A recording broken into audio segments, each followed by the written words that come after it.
नमः शिवाय।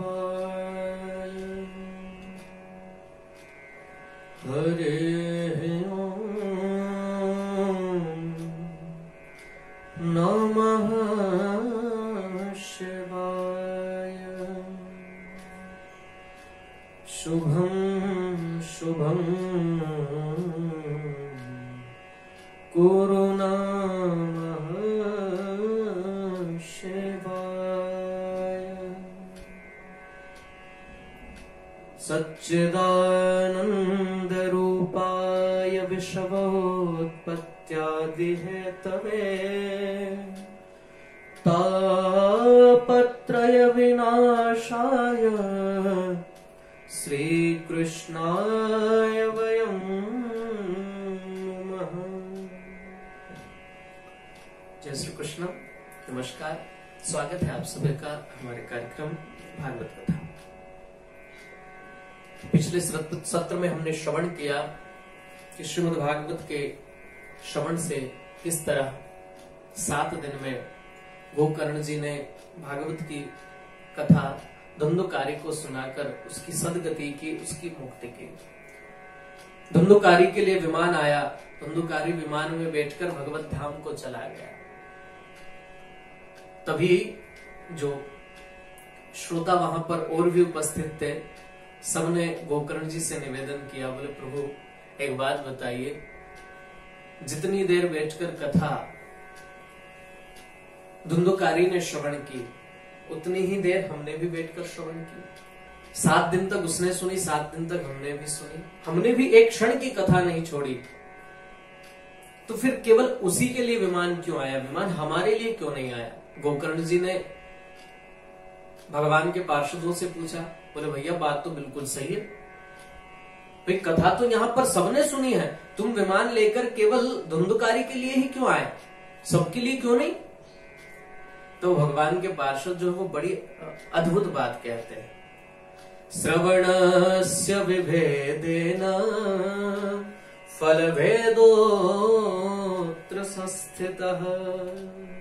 भगवान के पार्षदगण कहते हैं श्रवणस्य विभेदेन फलभेदोऽत्र संस्थितः। अत्र संस्थितः फलभेदो, यहाँ पर फल का भेद इसलिए हो गया है क्योंकि लोगों के श्रवण में भेद है, इनके श्रवण करने में अंतर है। धुंधुकारी के श्रवण करने में और अन्य जो श्रोता है उनके श्रवण करने में यहाँ पर बड़ा अंतर आया है।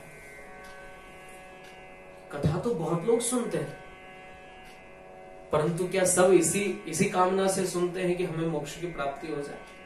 नहीं, कुछ लोग इसलिए सुनते हैं कि हमारा व्यापार अच्छा चल जाए, कुछ लोग इसलिए सुनते हैं कि चलो भैया घर पे बैठने से तो अच्छा है वहां बैठेंगे, कम से कम भगवान की नजर में ही आ जाएंगे, कहाँ हम भी भगवान की थोड़ी बहुत कथा सुनते हैं।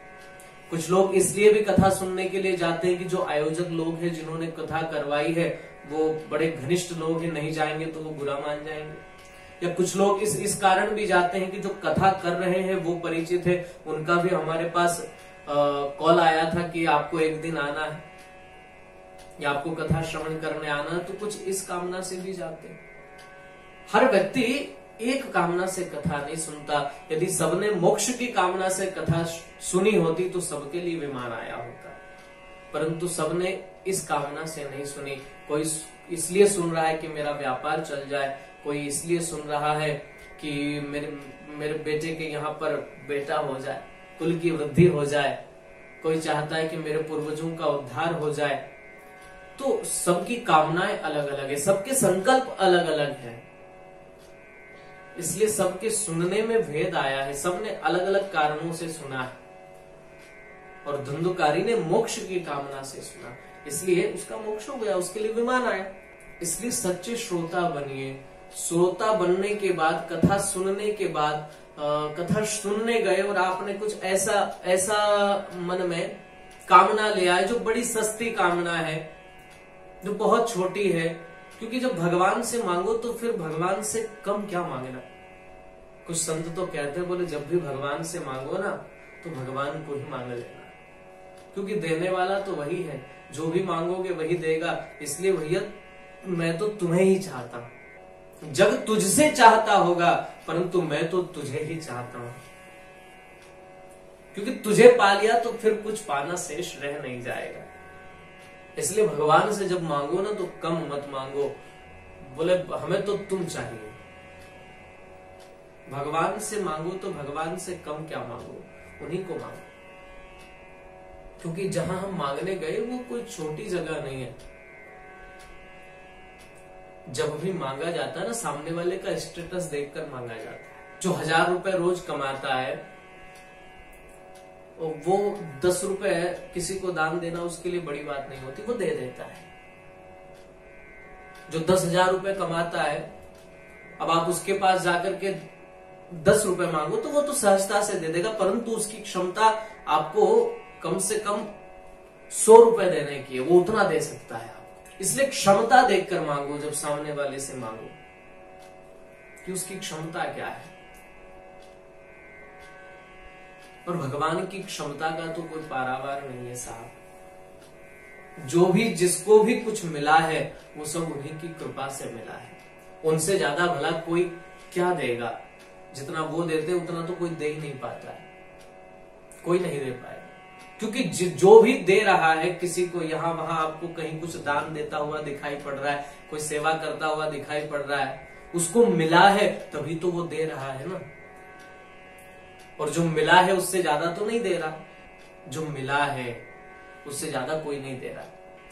जब भगवान की कथा में, सत्संग में जाओ या पूजन करो, बैठकर अनुष्ठान करो, तो भगवान से संसार की छोटी मोटी वस्तुएं न मांगो। उनसे बस एक ही प्रार्थना करो, प्रभु आपको तो सब दिखाई पड़ रहा है, जैसे आपकी इच्छा। और मैं तो चाहता हूं कि आपकी कृपा बस बनी रहे, आपकी कृपा दृष्टि बनी रहे, उतना पर्याप्त है। श्रवणस्य विभेदेन फल भेदोत्र स्थितः।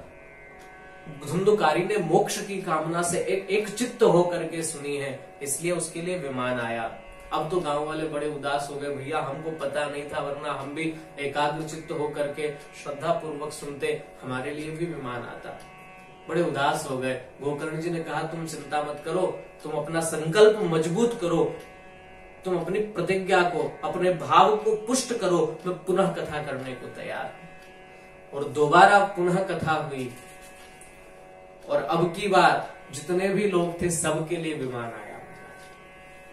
जिस प्रकार प्रभु श्री राम अयोध्या से अपनी लीला का संभरण करके जब अपने साकेत धाम को जा रहे थे, उस दिन सब अयोध्या वासियों के लिए विमान आया था। ठीक उसी तरह आज गोकर्ण जी के गांव के जितने लोग हैं, जितने श्रोता हैं, सबके लिए विमान आया है। जो दृश्य उस दिन अयोध्या में उपस्थित था, आज वही दृश्य उत्तम नगर में हो गया।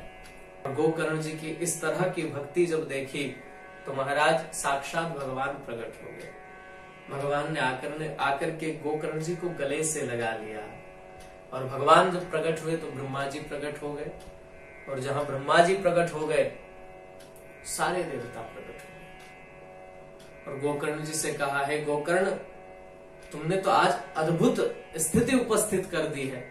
जो स्थिति हमने भगवान श्री राम की अयोध्या में देखी, एक भगवान के वहां पर जो दृश्य हमने देखा, आज वही दृश्य भगवान के एक भक्त ने भी उपस्थित कर दिया। धन्य हो तुम, धन्य हो। हर कोई गोकर्ण जी की प्रशंसा कर रहा है। अयोध्या वासिनः पूर्वं यथा रामेण संगता तथा कृष्णेन ते नीता गोलोकम योगी दुर्लभम। जिस तरह अयोध्या वासियों को भगवान श्री राम अपने साथ में ले गए, जिस तरह भगवान श्री कृष्ण अपने परिकर को गोलोक धाम में अपने साथ ले गए, वैसे ही तुमने भी आज गोकर्ण अपने पूरे परिकर को लेकर के तुम भगवान के धाम, भगवत धाम जा रहे हो। इसलिए तुम सा सौभाग्यशाली और दुनिया में कोई नहीं है। ऐसा कहकर श्री सूत जी महाराज कहते हैं, इतिहास मिमं पुण्यम शांडिल्योपि मुनीश्वरः पठते चित्रकूटस्थो ब्रह्मानंद परिप्लुतः। ये जो इतिहास है, जो मुझे शांडिल्य मुनि ने सुनाया था चित्रकूट पर, ब्रह्मानंद में मग्न होते हुए, वो इतिहास मैंने तुमको सुनाया। इतिहासमिमं पुण्यं शाण्डिल्योऽपि मुनीश्वरः पठते चित्रकूटस्थो ब्रह्मानंद परिप्लुतः। सूत जी कहते हैं, ऋषियों, यह जो इतिहास मैंने तुमको सुनाया है, ये शांडिल्य मुनि ने मुझे सुनाया था। चित्रकूट धाम में ब्रह्मानंद से निमग्न होकर के, ब्रह्मानंद में मग्न होकर के, और जो इसको सुनता है उसको भगवान के चरणों में प्रीति होती है। इसके बाद सप्ताह विधि भागवत कैसे करवाई जाए, किस महीने में हो और वक्ता कैसा हो, इस विषय में चर्चा की। बोले यदि भागवत की चर्चा, भागवत की कथा सकाम करवाना है, आपको भागवत से कामना की पूर्ति चाहते हैं कि भाई हमारा व्यवसाय, हमारा बिजनेस अच्छा चले। देखो भागवत जो है ना वो कल्प वृक्ष है, उससे जो मांगता है उसको वो मिल जाता है।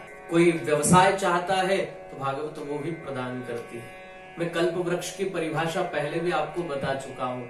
कल्प वृक्ष मतलब एक ऐसा वृक्ष जिसके नीचे खड़े होकर जो कल्पना की जाती है, आपकी वो कल्पित वस्तु आपके सामने उपस्थित हो जाती है। जो कल्पना करोगे वो आपको मिल जाएगा, उसे कहते हैं कल्प वृक्ष।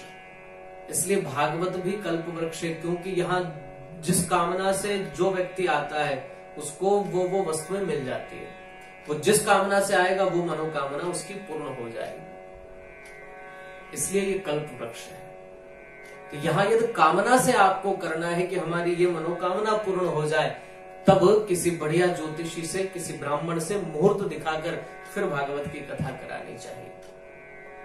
और यदि इसलिए करानी है कि भागवत कथा सुनकर के हमारे हृदय में भगवान की भक्ति बढ़े, भगवान के चरणों में हमारी प्रीति हो, हमारी मुक्ति हो जाए, हमारी सदगति हो जाए, या भागवत की कथा श्रवण करके हमें जीवन में जीवन जीने के सूत्र मिल जाए, तो फिर आपको किसी मुहूर्त को देखने की जरूरत नहीं। जब मन हो जाए तब भागवत की कथा आरंभ करें। हाँ, सकाम करा रहे हैं, कोई संकल्प है तो जरूर आप मुहूर्त दिखवा करके करें। और फिर वक्ता का चयन करें। वक्ता का चयन इसमें सबसे महत्वपूर्ण कड़ी है। वक्ता कैसा हो भागवत का?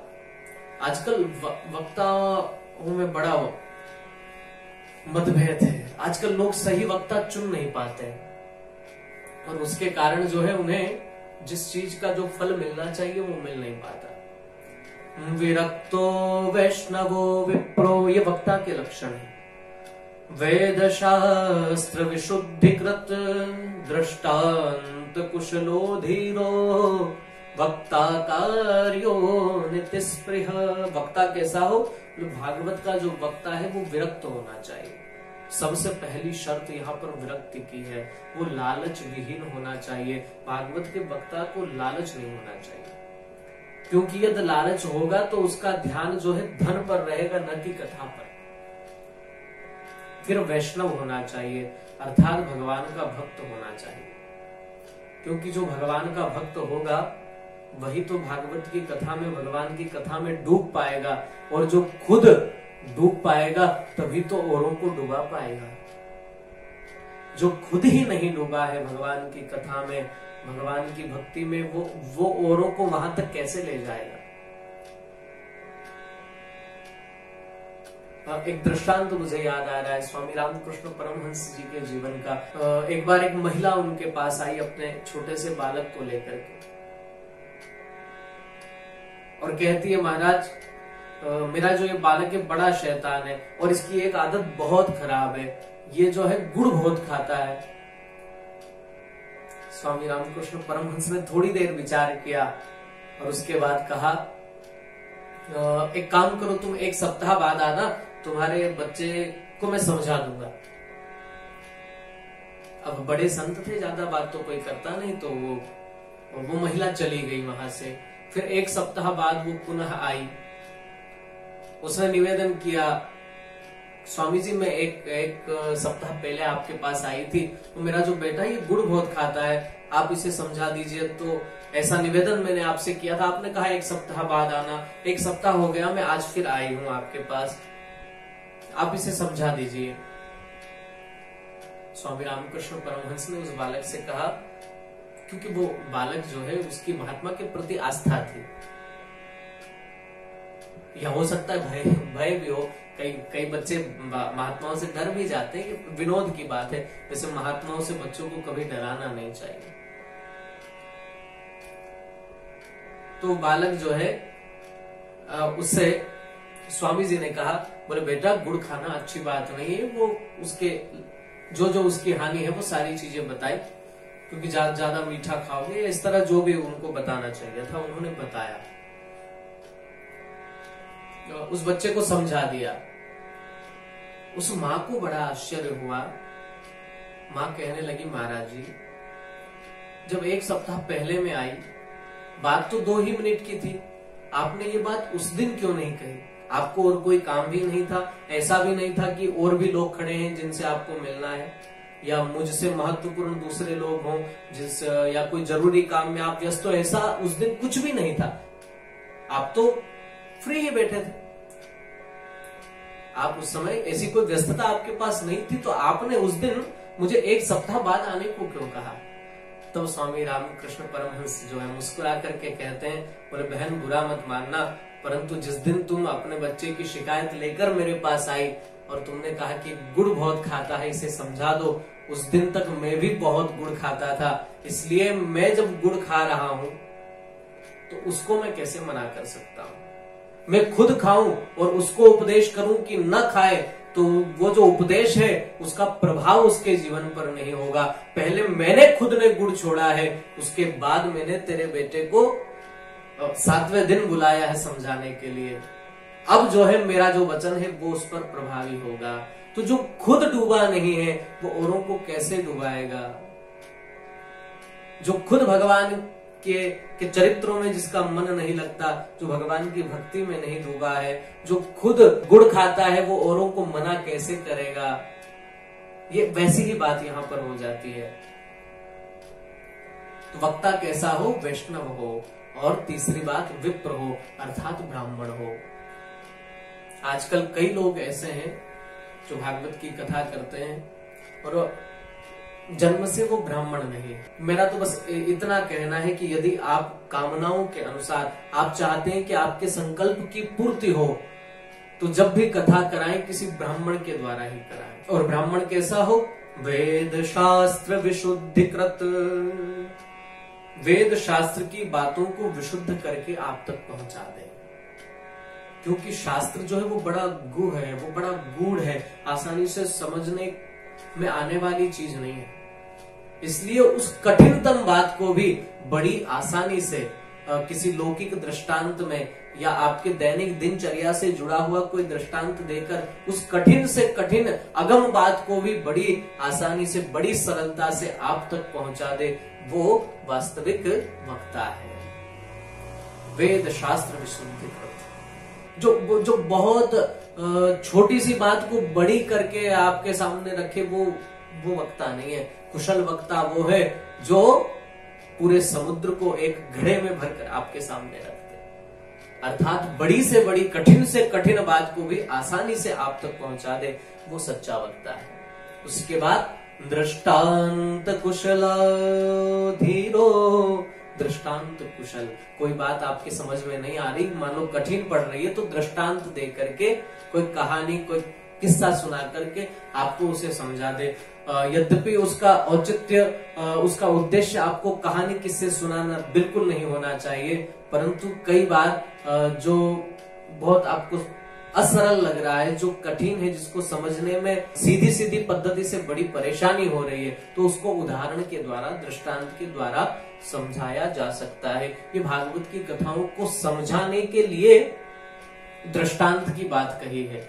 कई लोग तो मैं ऐसे देखता हूं जो कथा में दृष्टांत नहीं कहते, अभी तो दृष्टांत में कथा कहते हैं, उनके दृष्टांत ही चलते रहते हैं, उनकी घर गृहस्थी की बातें, फिजूल की बातें उतनी होती रहती है। तो वक्ता कैसा हो, दृष्टांत कुशल धीरो। कोई बात समझ में ना आ रही हो तो दृष्टांत के माध्यम से श्रोता को समझाए। वक्ता कार्यो नितिस्पृह, इस प्रकार का वक्ता होना चाहिए। ये वक्ता के लक्षण बताए। हो सके तो वर्णम पंच विप्राणाम कथा भंग निवृत्तये है, 5 विप्रों का वर्ण करें जो नमो भगवते वासुदेवाय इस मंत्र का जप करे, जिससे कथा में किसी प्रकार का कोई विघ्न न आवे। इस प्रकार भागवत जो है उसकी विधि का वर्णन किया। और फिर सबसे पहली बात आती है, यदि कोई कथा कराता है तो कि उसमें व्यय कितना होगा। तो यहाँ पर कई वक्ता ऐसे हैं जो अपना एक निश्चित आय बना करके रखते हैं कि हमें एक कथा के माध्यम से उससे इतना लेना, या लोगों को पहले बता देते कि हमको इतना द्रव्य चाहिए तब हम कथा कहेंगे। परंतु भागवत में तो स्पष्ट लिखा है भागवत की कथा कैसे करवाई जाए। बोले जिस तरह बेटी का विवाह करवाया जाता है। अब बेटी का विवाह जरूरी तो नहीं कि 1 लाख रुपए में हो जाता है, 2 में हो जाता है, 10 लाख में या 1 करोड़ में हो जाता है। जिसकी जैसी हैसियत है, एक गरीब पिता अपनी बेटी का विवाह 50,000 में भी कर देता है। जो थोड़ा अच्छा है वो 2 लाख रुपया भी लगा देता है। जो और समृद्ध है, हर पिता चाहता है कि उसकी बेटी का विवाह अच्छे से हो, और उसके पास जितना होता है उससे भी अधिक लगाने का वो प्रयास करता है। बोले ठीक उसी तरह भागवत की कथा भी होनी चाहिए। इसका कोई निर्धारित व्यय नहीं है।